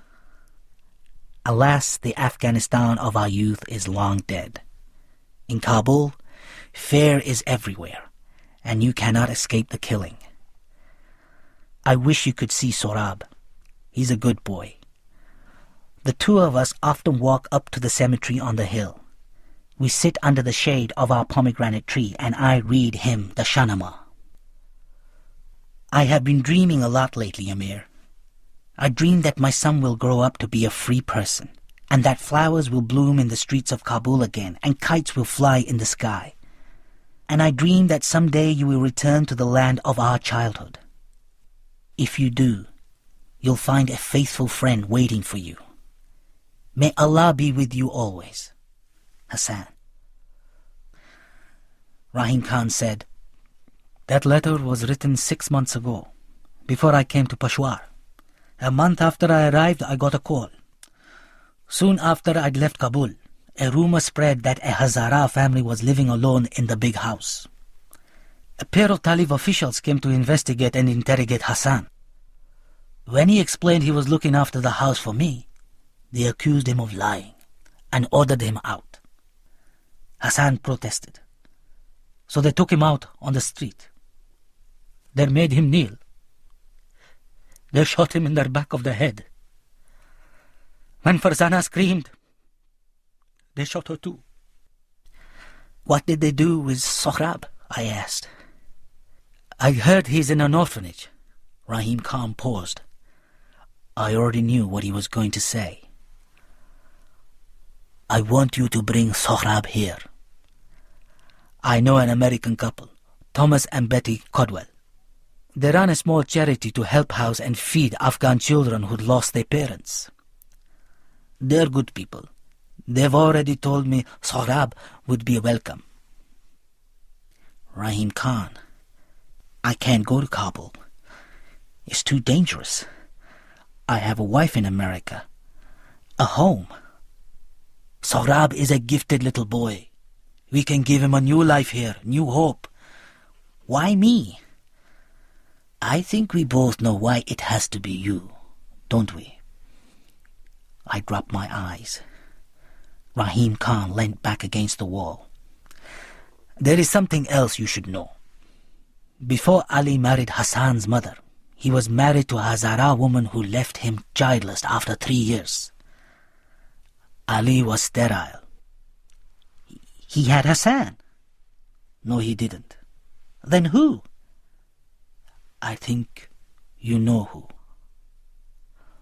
I felt like a man sliding down a steep cliff. Did Hassan know? Rahim Khan shook his head. You bastards! How could you hide this from me? Suddenly it all made sense. The signs had been there all along. Baba hiring Dr. Kamar to fix Hassan's hair lip, never missing Hassan's birthday, and the day I'd asked if he'd consider getting new servants. "Hassan stays right here with us," he'd said. "This is his home and we're his family." Then I saw Baba on the day of my graduation. I wish Hassan had been with us today. How could he have lied to me all those years? To Hassan? When I was little, hadn't he sat me on his lap and said, "There is only one sin, and that's theft. When you tell a lie, you steal someone's right to the truth." And now, 15 years after I'd buried him, I was learning that Baba had been a thief of the worst kind, because the things he'd stolen had been sacred. From me, the right to know I had a brother. From Hassan, his identity. And from Ali, his honor. Then it occurred to me that Baba and I were more alike than I'd realized. We'd both betrayed the people who would have given their lives for us. And with that came the realization that Rahim Khan had summoned me here to atone not just for my sins, but for Baba's too. "There is a way to be good again," he said. "A way to end the cycle." With a little boy, an orphan, Hassan's son, somewhere in Kabul.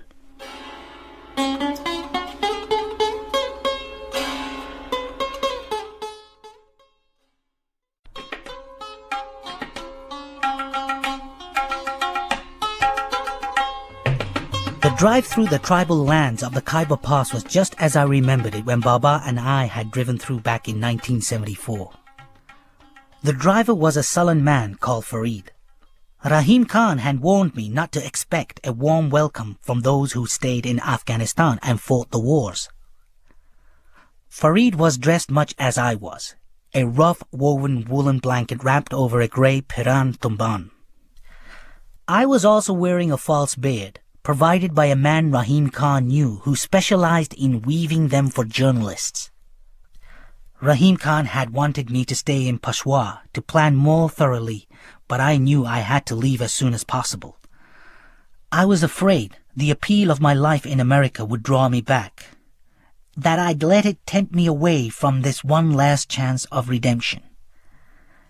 As for Soraya, telling her I was going back to Afghanistan just wasn't an option. We'd crossed the border, and the signs of poverty were everywhere. "I feel like a tourist in my own country," I said. "You still think of this place as your country?" scoffed Farid. "After 20 years of living in America?" "I think a part of me always will. I grew up here." He snorted. "Let me imagine, Aha Saab.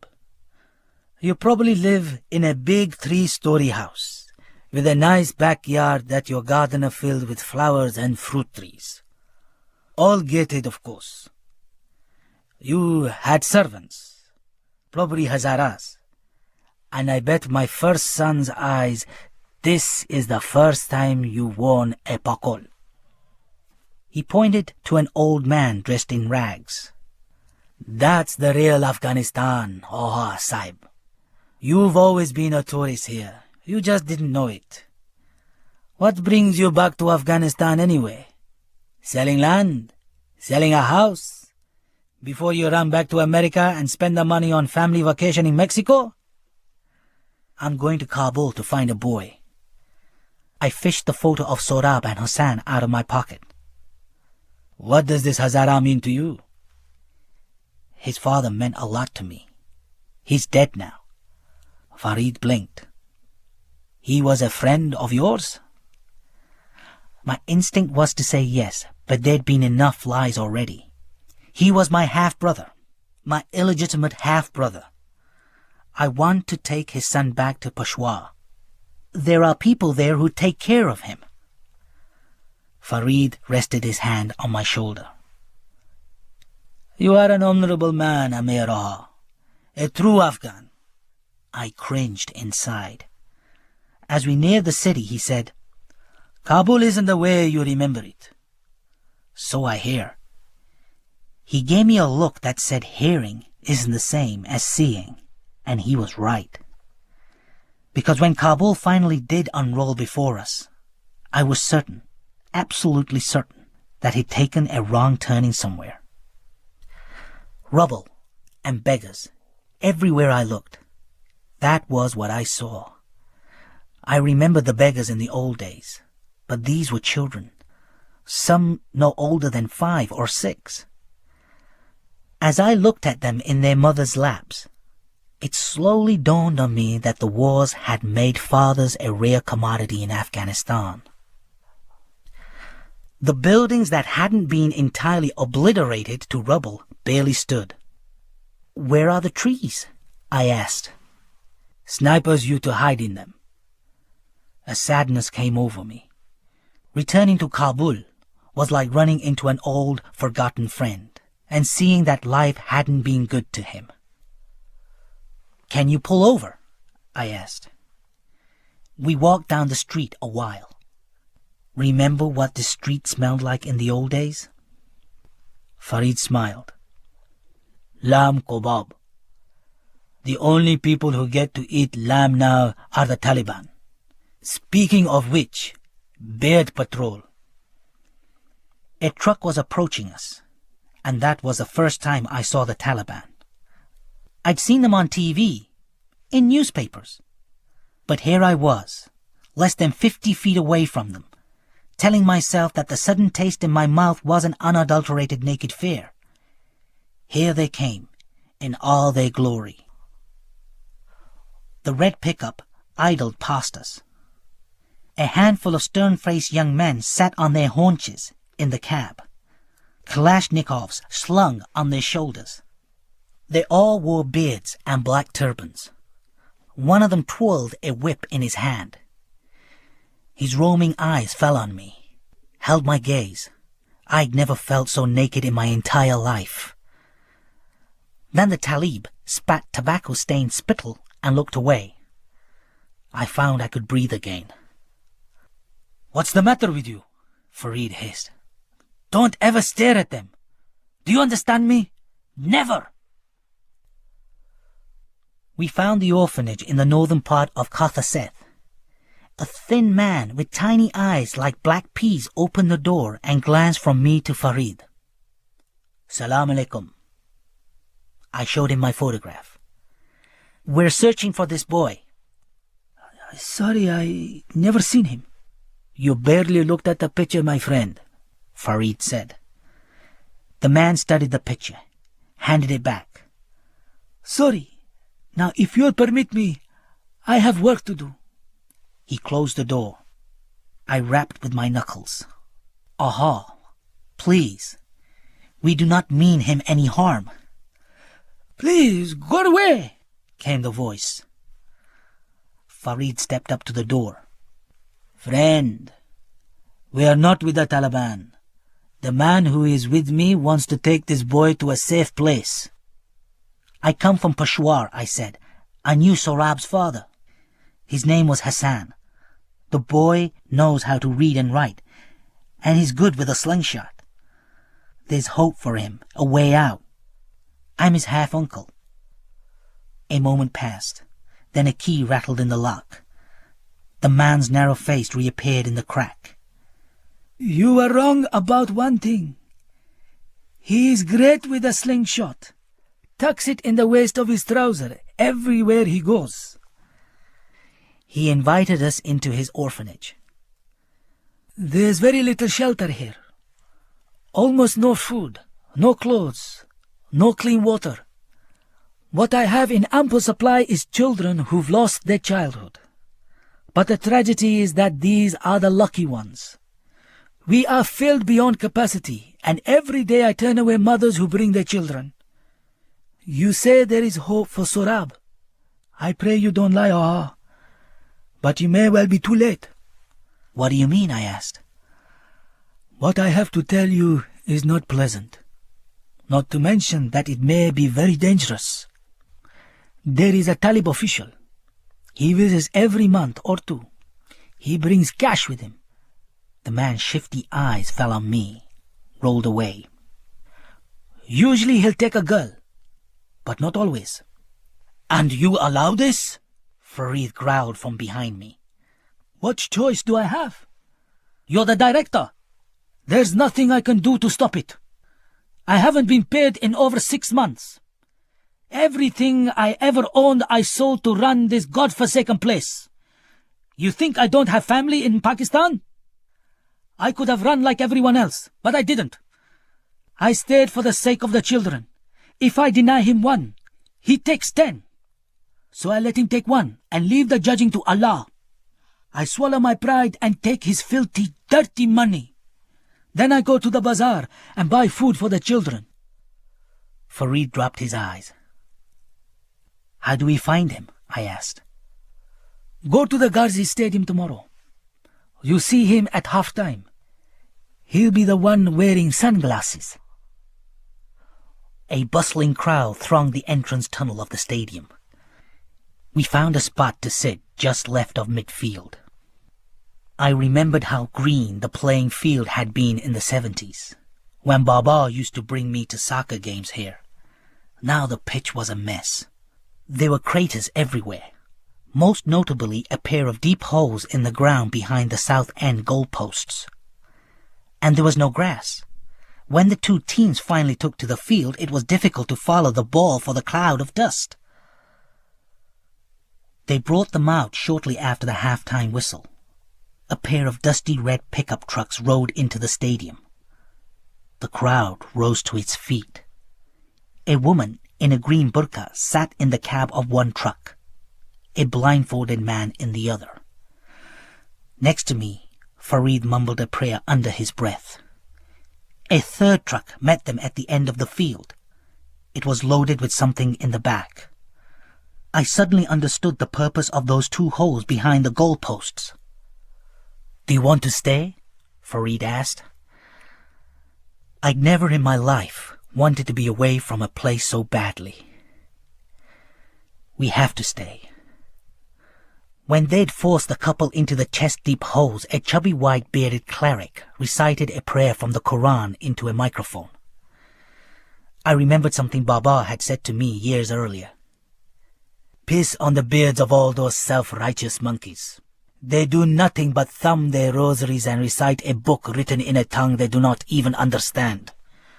God help us all if Afghanistan ever falls into their hands.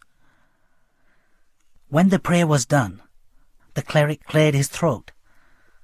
Brothers and sisters, we are here today to carry out Sharia. Every sinner must be punished in a manner befitting his sin. And what manner of punishment, brother and sister, befits the adulterer? How shall we answer those who throw stones at the windows of God's house? We shall throw stones back. Next to me, Farid was shaking his head. And they call themselves Muslims. A tall man in white stepped out of the third truck. When he faced our section of the crowd, I saw he was wearing dark round sunglasses, like the ones John Lennon wore. That must be our man, Farid said. The tall talib walked to the pile of stones they'd unloaded from the truck. He picked up a rock, and looking absurdly like a baseball pitcher on the mound, he hurled the stone at the blindfolded man. The woman screamed. I closed my eyes. The spectators, "Oh!" accompanied each flinging of the stone. I don't know how much longer I sat with my face in my hands. I know that I only reopened my eyes when I heard people around me ask, "Mort, is he dead?" When the blooded corpses had been unceremoniously tossed into the backs of the red pickups, a few men with shovels hurriedly filled the holes. A few minutes later, the teams took the field. The second half was underway. After the game, the swiftness with which the appointment was set up surprised me. All Farid had to do was tell one of the Talib that we had personal business to discuss with the Talib in the white. He nodded and shouted something to a man on the field who ran to the goalpost where the Talib in the sunglasses stood. I saw him look up. He nodded, and the messenger brought word back. The meeting was set. 3 o'clock.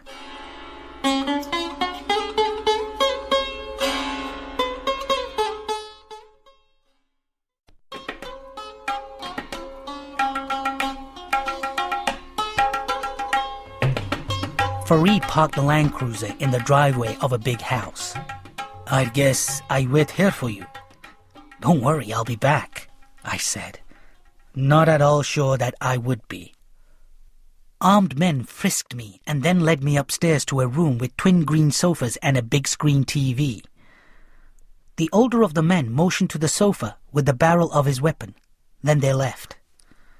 I knew what I'd managed to get myself into was insanity.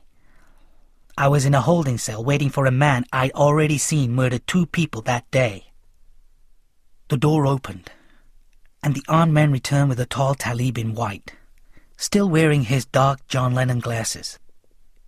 He took a seat across from me, and for a long time just sat, watching me, one hand drumming the upholstery. I saw a splotch of dry blood on his left sleeve. Periodically, his free hand floated up, and his thick fingers battered at something in the air. As his sleeve retracted, I saw marks on his forearm. I'd seen those tracks on homeless people in grimy alleys in San Francisco. Finally, he said, "You can do away with that now, you know?" He motioned to one of his men, and suddenly my cheeks were stinging as the guard tossed my false beard up and down in his hand. The Talib smiled. "One of the better ones I have seen. So, inshallah, you enjoyed the show today? Public justice is the greatest kind of show. Drama, suspense, and the best of all, education, en masse. You should have been with me in Mazar-e-Sharif." "Sorry?" I said. Door to door we went, calling for the men and the boys. We'd shoot them right there in front of their families. Let them see. Let them remember where they belong. You don't know the meaning of the word liberating until you've done that. Let the bullets fly, free of guilt and remorse, knowing you are doing God's work. It's breathtaking. I felt sick. "I'm looking for a boy." "Isn't everyone?" "I understand he's here with you. His name is Sorab." "Answer me something. Why aren't you here with your Muslim brothers, serving your country? There are those who believe that abandoning your homeland when it needs you most is treason. I could have you shot. Does that frighten you?" "I'm only here for the boy." "Does that frighten you?" "Yes." He leaned back on the sofa. I thought about Soraya. It calmed me. I remembered our wedding day, the 2 of us dancing to an old Afghan song, everyone clapping. The Talib was saying something. "Would you like to see my boy?" "Yes." The guard left the room. I heard him say something in Pashto. Then footfalls, and the jingle of bells with each step. The door opened, and the guard walked in carrying a stereo on his shoulder. Behind him, a boy dressed in a loose sapphire blue Pirhan Tamban. He had his father's round face, the face of my childhood. His head was shaved, his eyes darkened with mascara, and his cheeks glowed with an unnatural red. His eyes fell on me. Then he looked down at his naked feet. One of the guards pressed a button, and Pashto music filled the room. The men began to clap. Sorab raised his arms and stood on his tiptoes. He spun gracefully, dipped to his knees, straightened, and spun again. His little hand swiveled at the wrist, his fingers snapped, and his head swung side to side like a pendulum. When the music stopped, the Talib called, "Beer, beer, my boy." Sohrab went to him, head down, stood between his thighs. The Talib wrapped his arms round the boy, slid his hand down the child's back. One of the guards elbowed the other and sniggered. The Talib told them to leave us alone. Sohrab kept stealing furtive glances at me. "I've been wondering," the Talib said, "what ever happened to old Babalu anyway?" The question hit me like a hammer. The childhood taunt I'd heard thrown so often at Hassan's father. My legs went cold. The Talib laughed. "What did you think? That you'd put on a fake beard and I wouldn't recognize you? I never forget a face. Not ever." He took off his sunglasses and locked his bloodshot blue eyes on mine. "Asif, Amirjan, but what are you doing here?" I asked foolishly. Asif arched an eyebrow. "Me? I'm in my element." "What? Stoning adulterers, raping children, massacring Hazaras, all in the name of Islam?" The words spilled suddenly and unexpectedly. A look of surprise crossed Asif's face. "I see this may turn out to be enjoyable after all." "All I want is the boy," I said. "Very well. Take him." He shoved Sohrab towards me. I took the small, calloused hand. His fingers laced themselves with mine. Then Asif said, "Of course, you'll have to earn him. We have some unfinished business, you and I, remember?" My entire adult life, whenever I pictured Hassan, it was with his slingshot pointed at Asif's face. Hassan saying they'd have to start calling him One-Eyed Asif. I remembered how Asif had backed down, how he'd promised to get us. He had kept that promise with Hassan. Now it was my turn. Asif called the guards. "In a moment I'm going to close the door, and he and I are going to finish an old bit of business. When it's done, only one of us will walk out of this room alive. If it's him, he's earned his freedom, and you let him pass." The older guard shifted on his feet.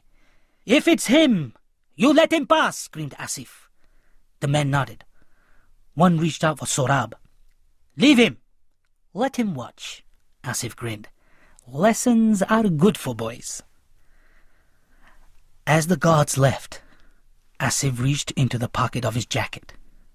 What he fished out didn't surprise me one bit. Brass knuckles. I don't know if I gave Asif a good fight. I don't think I did. How could I? It was the first time I'd fought anyone. My memory of the fight is amazingly vivid in stretches. Asif's bloodshot eyes, the sound of my ribs snapping like tree branches, and the end, of course. I don't know at what point I started laughing, but I did. It hurt my jaws, my ribs, and the harder I laughed, the harder Asif fought. "What is so funny?" he bellowed with each blow. What was so funny was that for the first time since the winter of 1975, I felt at peace. My body was broken. Just how badly, I wouldn't find out till later. But I felt healed. I was on the ground, with Asif straddling my chest, his face a mask of lunacy. When, "Boss!" a thin voice, "Please, no more!" I remember the orphanage director saying, "He is inseparable from that thing. He tucks it in the waist of his trouser everywhere he goes." Twin trails of black mascara mixed with tears had rolled down his cheeks. His lower lip trembled. His hand was cocked above his shoulder holding the cup of the slingshot. The elastic band was pulled taut. There was a brass ball in the cup. "Put it down, Hazara!" Asif hissed. Sohrab shook his head. "No more, Aha, please. Don't hurt him anymore. Asif let go of my throat and lunged at Sorab. The slingshot made a thwack, and Asif was screaming. He put his hand where his left eye had been. Blood oozed between his fingers. Sorab grabbed my hand, helped me to my feet. Every inch of my battered body wailed with pain. I remembered being outside, Farid running towards us. Then I was looking up at the roof of the Land Cruiser. A tiny hand on my forehead. Faces poked through the haze. They're all wearing green hats. Do I know who I am? Do I hurt anywhere? Days later, I understood. I was in a hospital in Peshawar. The doctor listed the damage: ruptured spleen, broken ribs, punctured lung, busted eye socket, broken jaw. Farid and Sorab came to visit. "Do you know who we are today?" Farid asked. "Thank you," I said through jaws wired shut. He waved a hand, blushed a little. I turned to Sorab. We were never properly introduced. "I'm Amir." He looked at my hand, but he didn't take it. "You are the Amir father told me about." "Yes, I owe you thanks too, Sorab. You saved my life." He didn't reply. "What exactly happened between you and the Talib?" Farid asked. "Let's just say we both got what we deserved."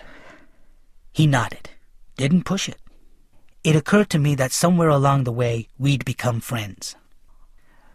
"You know, the sooner we get away from here, the better. I don't mean the hospital. I mean Peshawar.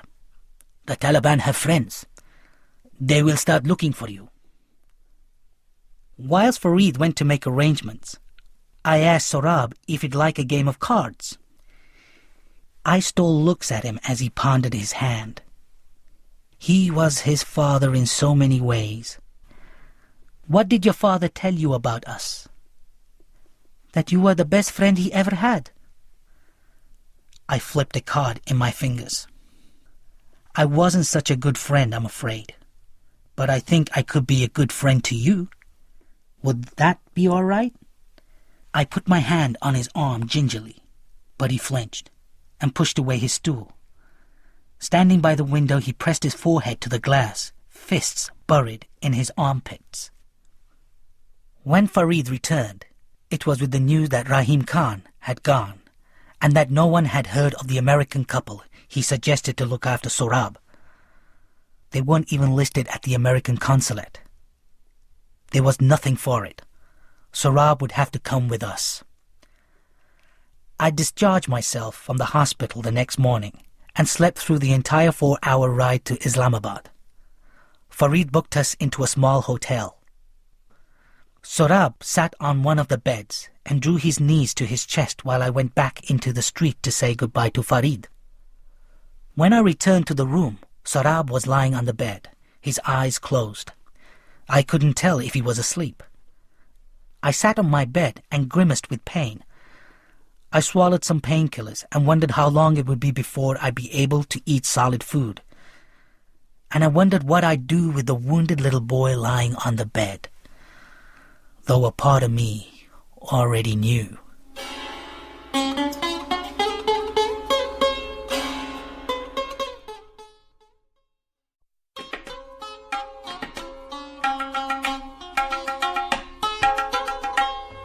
When I woke, the slice of sky peeking through the hotel curtains was the purple of twilight. The sheets were soaked and my head pounded. I looked at Sorab's bed, and my heart gave a sick lurch. It was empty. I called his name. Nothing. He was gone. I found the hotel manager reading a newspaper behind the Formica desktop. The boys like to run around," he sighed. "But we're not from here. I'm afraid he might get lost." "Then you should have kept an eye on him, mister." I stood at the counter trying not to scream. "Have you any idea where he might have wandered?" "The mosque," I said, remembering the way Sorab had strained out of the car window when we'd driven past. I found him on a patch of grass 100 yards from the mosque. I sat beside him. We listened to the call to prayer, watched the buildings, hundreds of lights coming on.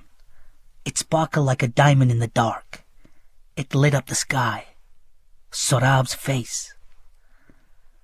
"Father took me to Mazar-e-Sharif when I was little," he said. "We went to the Blue Mosque. I remember there were so many pigeons outside, and they weren't afraid of people. They came right up to us, and I fed them with bits of naan. That was fun." "You must miss your parents very much," I said, wondering if he'd seen the Taliban drag them into the street. I hoped he hadn't. "Do you miss your parents?" "I never met my mother, but I miss my father a lot." "Do you remember what he looked like?" I nodded. I remember what he smelled like, too. "I am starting to forget their faces. Is that bad?" I felt in the pocket of my coat, found the photo of Hassan and Sorab. "Here!" He brought it to within an inch of his face. I thought he might cry, but he just traced his thumb over its surface. I thought of a line I'd read somewhere. "There are lots of children in Afghanistan, but little childhood." "Can I ask you something, Amiraha?" "Of course." "Will God put me in hell for what I did to that man?" "Nay, of course not." I wanted to hold him, tell him that the world had been unkind to him, not the other way round, but when I reached for him, he flinched. I pulled back. His face strained to stay composed. "Father used to say, it is wrong to hurt even bad people, because they don't know any better, and because bad people sometimes become good." "Not always, Sorab. The man who hurt you tried to hurt me once when I was your age. But your father saved me. Your father was very brave, and he was always rescuing me from trouble. So one day the man hurt your father instead, in a very bad way. And I couldn't save your father the way he saved me. Sometimes bad people stay bad, and you have to stand up to them. What you did to that man is what I should have done all those years ago. Your father would be so proud of you." "I miss my father and mother, but sometimes I'm glad they're not here anymore. I don't want them to see me. I'm so dirty and full of sin. Those men, they did things." "You're not dirty, Sorab. You're not full of sin." I reached gently and pulled him to me. "I won't hurt you, I promise." He resisted a little, then slackened. Finally he rested his head on my chest and sobbed. As his pain soaked through my shirt, I knew that a kinship had taken root between us. I'd been looking for the right moment to ask the question that had been buzzing around in my head. I decided it was now, with the bright lights of the house of God shining on us. "Would you like to come and live in America with me and my wife?" He didn't answer. He just sobbed in my shirt, and I let him. For a week, neither of us mentioned what I had asked. Then one day, sitting in the park, Sorab pointed at the sky. "I didn't know there were hawks in Islamabad," I said. "Neither me," he replied. "Do they have them where you live?" "I guess so. Can't say I've seen too many, though." I handed him a sandwich. "Your father and I were brothers," I said. It just came out. I'd wanted to tell him for days. I didn't want to hide anything anymore. Half-brothers, really. We had the same father. Sorab stopped chewing. "Father never said he had a brother." "He didn't know. No one told either of us. I only just found out." "But why did people hide it from father and you? Because he was a Hazara." I willed my eyes to stay on him. Yes. Did your father love you and my father equally? I pictured Baba in the hospital room, beaming as they removed the bandages from Hassan's lips. I think he loved us equally, but differently. Was he ashamed of my father? No. I think he was ashamed of himself. On the way back to the hotel, Sarab plagued me with questions about San Francisco. I smiled. Have you given any thought to what I asked you? It scares me. I know. But you'll learn English so fast. That's not what I mean. What if you get tired of me? What if your wife doesn't like me? I put my arm around him. I wouldn't ever get tired of you, Sarab. You're my nephew, remember? And Soraya's a very kind woman. She's going to love you. I don't want to go to another orphanage. I won't ever let that happen. I promise you that. When Sarab had gone to sleep, I phoned Soraya. She screamed when she heard my voice. She'd been sick with worry. I looked at my watch. I have 57 minutes left on this stupid calling card, and I have so much to tell you. Then I did what I hadn't done in 15 years of marriage. I told my wife everything. By the time I'd finished, she was weeping. But one thing she made clear was that she loved me, and she wanted me to bring Sorab home. At the American Embassy, I explained that I had gone into Afghanistan to bring back my half-brother's son. I had found the boy in squalid conditions in an orphanage, and I had brought him to Pakistan. You're the boy's half-uncle? The official asked. Yes. Know anyone who can attest to that? Yes, but I don't know where he is. We were in trouble, and I knew it. Even if we assume what you've told me is true, the boy isn't legally an orphan. His parents were executed in the street, I said. You have death certificates? I was incredulous. This is Afghanistan we're talking about. Most people don't even have birth certificates. His eyes didn't so much as blink. If you want to help, send money to a reputable relief organization. Volunteer at a refugee camp. But at this point in time, we strongly discourage U.S. citizens from attempting to adopt Afghan children. I'm not giving up, I said. Then you need a good immigration lawyer. Omar Faisal had dimpled cheeks and an affable smile. I told him everything. Well, Amir, you got a tough battle ahead of you. One I can win? At the risk of sounding like an embassy official, it's not likely.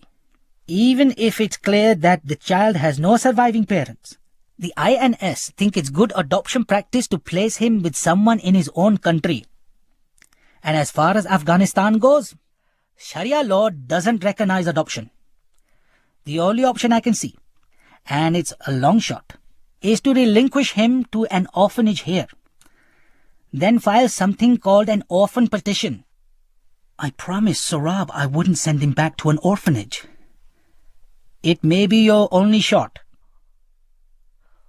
Back at the hotel, I sat beside Sorab.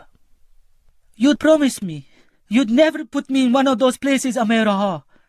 His voice was breaking, tears pooling in his eyes. This is different.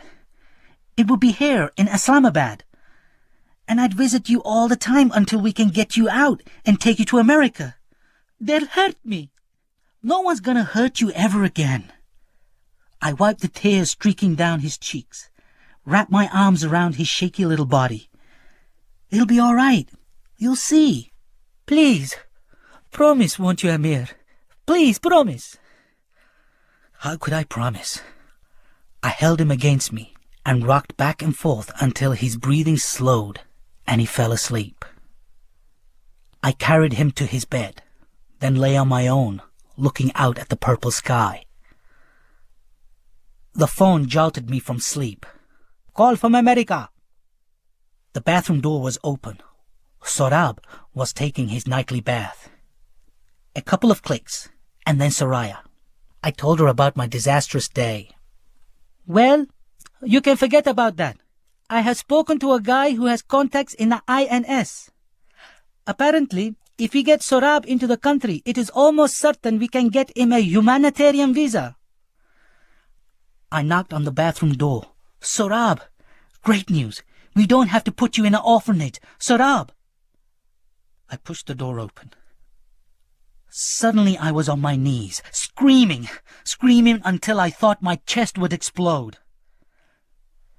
They said I was still screaming when the ambulance arrived. I see them wheel him through a set of double doors. 2 men wearing surgical caps huddle over the trolley. A pair of small bloody feet poke out from under the sheet. I close my eyes and my nostrils fill with the smell of the corridor. I open them again and I know what I have to do. I grab a sheet from a pile of folded linen. I throw my makeshift prayer rug on the floor and get on my knees. I haven't prayed for over 15 years. I've long forgotten the words, but it doesn't matter. I'll utter those few words I still remember. I see now that Baba was wrong. There is a God. I see him here, in the eyes of the people in this corridor of desperation. This is where those who have lost God will find him. Not in the white mosque with its bright diamond lights and towering minarets. There is a God. There has to be. I will pray that he forgives that I have neglected him all these years. Forgive that I have betrayed, lied, and sinned only to turn to him now in my hour of need. I pray that he is as merciful, benevolent, and gracious as his book says he is. I hear a whimpering, and I realize it's mine. My lips are salty, with the tears trickling down my face. I pray that my sins haven't caught up with me, the way I had always feared they would. Someone's tapping me on the shoulder. There's a man kneeling beside me wearing a cap and a surgical mask. I don't think I can bear to hear what he's come to tell me. Twice they had to revive him. He'd cut himself so deep, they would have lost him if his heart hadn't been young and strong. He is alive.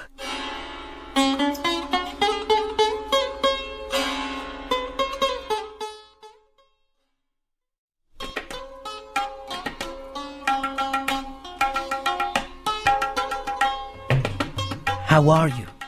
I asked. He didn't answer. He was looking through the window of the intensive care unit at the sandbox in the hospital garden. His eyes were vacant, the way I found them when I pulled him out of the bathtub. I reached into the paper bag between my feet and I took out the copy of the Shahnameh I'd bought at a Persian bookstore. "I used to read this to your father when we were children. We'd go up the hill by our house and sit under the pomegranate tree. His favorite was the story of Rustam and Sorab. That's how you got your name." "I know you know that." I paused, feeling like an idiot. "Anyway, he said in his letter that it was your favorite too. Shall I read to you?" Sorab covered his eyes with his arm. "I am so tired. Tired of everything." "What can I do, Sorab?" "I want my old life back. I want father and mother. I want to play with Rahim Khan in the garden." I didn't know what to say, where to look. "I wish you had left me in the water." "Oh, Sorab." I leaned forward to touch his shoulder, and he flinched. I dropped my hand, remembering ruefully how in the days before I'd broken my promise to him, he had finally become at ease with my touch. "Sorab, I can't give you your old life back. I wish to God I could. But I can take you with me. You have a visa to go to America to live with me and my wife. It's true. I promise." He sighed. I wished I hadn't said those last 2 words. "You know, I've done a lot of things I regret in my life. and maybe none more than going back on the promise I made you. But that will never happen again. I am so profoundly sorry. I ask for your forgiveness. Can you do that? Can you believe me? Will you come with me?" Sohrab rolled on his side and said quietly, "I am so very tired." In the end, he never accepted my offer. What I took as a yes was in actuality more of a quiet surrender by one too weary to decide and far too tired to believe. And so it was that about a week later I brought Hassan's son from Afghanistan to America. If someone were to ask me today whether the story of Hassan, Sohrab, and me ends with happiness, I wouldn't know what to say. We arrived home about 7 months ago. Soraya picked us up at the airport. I'd never been away from her for so long, and when I smelled apples in her hair, I realized how much I had missed her. After she knelt to eye level with Sohrab, she took his hand and smiled at him. Sohrab shifted on his feet and looked away. Soraya had turned the study upstairs into a bedroom. She led Sohrab in, and he sat on the edge of the bed. The sheet showed brightly colored kites flying in indigo blue sky. At the foot of the bed was a wicker basket stuffed with toys and books. Sohrab looked at it impassively. Soraya asked if he liked his room. He lowered his head, said nothing. Then he simply laid his head on the pillow, and less than 5 minutes later he was asleep. Sohrab didn't so much live with us as occupy space, and precious little of it. Sometimes at the market or in the park, I noticed how other people hardly seemed to see him. He moved as if not to stir the air around him. Mostly, he slept. Sohrab's silence was hard on Soraya. Over the long-distance line to Pakistan, she told me about the things she was planning for him. Swimming classes, soccer. Now she'd walk past his room and catch a glimpse of books sitting unopened, jigsaw puzzles unmade. While Sohrab was silent, the world was not. One Tuesday morning, the Twin Towers came crumbling down, and overnight the world changed. Soon after the attacks, America bombed Afghanistan. The Northern Alliance moved in, and the Taliban scurried like rats into the caves. Suddenly people were standing in grocery stores talking about the cities of my childhood. Kandahar, Herat, Mazar-e-Sharif. Sohrab sleepwalked through it all. Then 4 days ago, on a cool rainy weekend in March, a small wondrous thing happened. I took Soraya and Sohrab to a gathering of Afghans at the park. The previous week had been the Afghan New Year. We arrived around noon. Someone was already frying biryani. Steam rose from teacups. A scratchy old Amir Zahir song was blaring from a cassette player. It had been raining, and we rushed across the soggy grass into the shelter of a makeshift tent. Sohrab only stayed under the canopy for a moment and then stepped back into the rain, hands stuffed in the pockets of his raincoat, his hair plastered against his scalp. No one seemed to notice. With time, the queries about our adopted and decidedly eccentric little boy had mercifully eased. People stopped asking why he never spoke, why he didn't play with the other kids. I shook hands with Kabir, a silver-haired man who introduced me to a dozen others who'd all known Baba. In one way or another, he touched all their lives. They said I was lucky to have had such a great man for a father. Someone lightened the barbecue, and the smell of lamb kebab flooded my senses. Soraya pulled on my sleeve. "Amir, look!" She was pointing in the air. A half-dozen kites were flying high against the gray sky. A man was selling them from a stand nearby. I walked over and pointed to a yellow one. He handed me the kite and a wooden spool of glass tar. I tested the string the way Hassan and I used to. by holding it between my thumb and forefinger. The sailor smiled. I took the kite to where Sarab was standing. "Do you like it?" I asked, holding it up by the end of the crossbar. His eyes shifted from the sky to me, to the kite, then back. Out of the corner of my eye, I saw Soraya watching us from the tent, hands tensely dug in her armpits. I wet my index finger and held it up. "I remember the way your father checked the wind was to kick up the dust with his sandal. See which way the wind blew it. He knew a lot of little tricks like that."